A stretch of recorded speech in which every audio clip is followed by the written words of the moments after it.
We're just seeing some new video into CNN as you were reporting, where we actually could see some of the structures falling either during or after this latest quake, and it's just harrowing to see them come down so quickly and so incredibly destructively. On April 25th, 2015, an earthquake with a magnitude of 7.8 hit the heart of Nepal, with a tremor of 7.3 following 2 weeks later and an avalanche on Mount Everest. The ramifications were debilitating. The tragedy left 8,964 dead, 21,952 injured, and 3.5 million homeless. The earthquake caused the demolition of entire villages in mere seconds. As a result, many of Nepal's power lines have been wiped out, and much of Nepal gets little to no electricity still to this day. So tell me about your aunt and her current situation. So, my Aunt Heidi lives in Kathmandu, which is actually the capital of Nepal, and they don't have tap water that's drinkable. They can't eat most of the food there, and they have electricity for, I think it's 2 hours a day.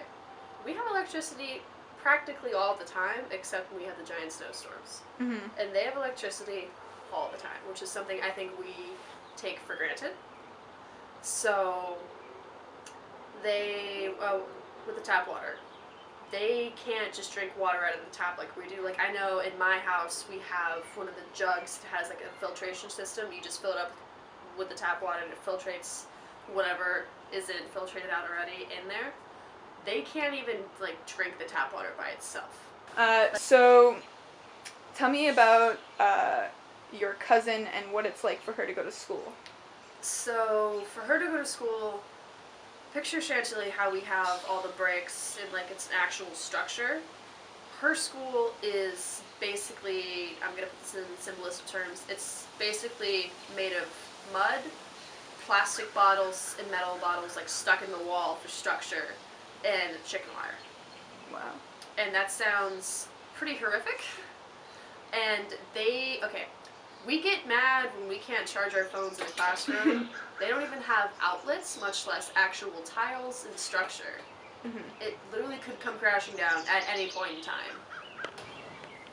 So when the earthquake with a magnitude of 7.8 hit, not only did it leave 3.5 million homeless because so many of the villages were destroyed, it also meant that all of the luxuries that go along with having a home and kind of like being a citizen in a country were taken away from them. So a lot of them, because most of Nepal is living in a rural area, most of the rural areas don't have any access to public health care, education, sanitary conditions, water, electricity, which is what we're focusing on for this project. And so the ramifications, even though they're working to rebuild the villages, they still also have to work to rebuild all of the things that go along with having a home. So just introduce yourself and tell us why you went to Kathmandu. Hi, my name is Mark Weaver, and I went to Kathmandu because my sister and her husband are working in Kathmandu for a non-profit, and they got there last year about 3 days before the earthquake, and the conditions in Kathmandu right now, they're starting to recover from the earthquake. So the conditions in Kathmandu are very challenging right now because the amount of money that has been pledged is around $4 billion, maybe a little bit more than $4 billion, but the government has only started to hand out a little over $1 billion of it. The government there is very, very ineffective and very corrupt, and that puts a strain on the people that are trying to rebuild. So how do you think Nepal would benefit from having a consistent supply of electricity? Well, Nepal is essentially two different types of country. It is a very third world country, but in the cities, it's beginning to modernize, and with people working in offices and in construction and things like that.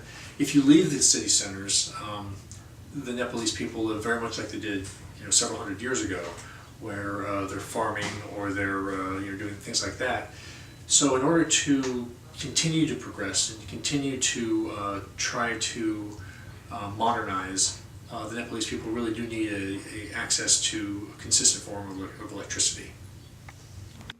So for our impact project, we decided we would do one about how Nepal has very, very limited electricity. And in order to raise awareness for this, we decided we would take glow sticks and tape little note cards to them with facts about Nepal and pass them out in school the next day. So how that worked is for every tweet we got, Instagram post, Snapchat update, whatever, with the hashtag and a picture of the glow stick, we would donate $1 to a GoFundMe account. And for every person who put that hashtag out onto a social media to raise that awareness, they would be eligible for a $25 gift card to Starbucks drawing. Today, Nepal is still recovering from the aftermath of the earthquake. The conditions are still rough, and many things that we have at our disposal that we take for granted are luxuries that aren't in reach for the people of Nepal anymore. However, many people are making a valiant effort to rebuild, and Kathmandu still continues to pulse with life and culture. The following photographs were taken by Mark Weaver in his trip to Nepal this past week.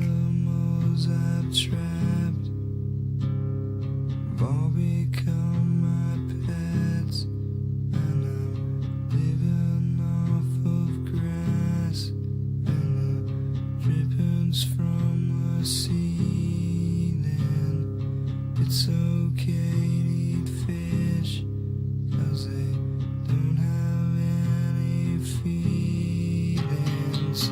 If you would like to help Nepal, donate to any of the following charities and continue raising awareness through the hashtag Light Nepal, posting on Twitter, Instagram, Facebook, or Snapchat. Together we can hashtag Light Nepal.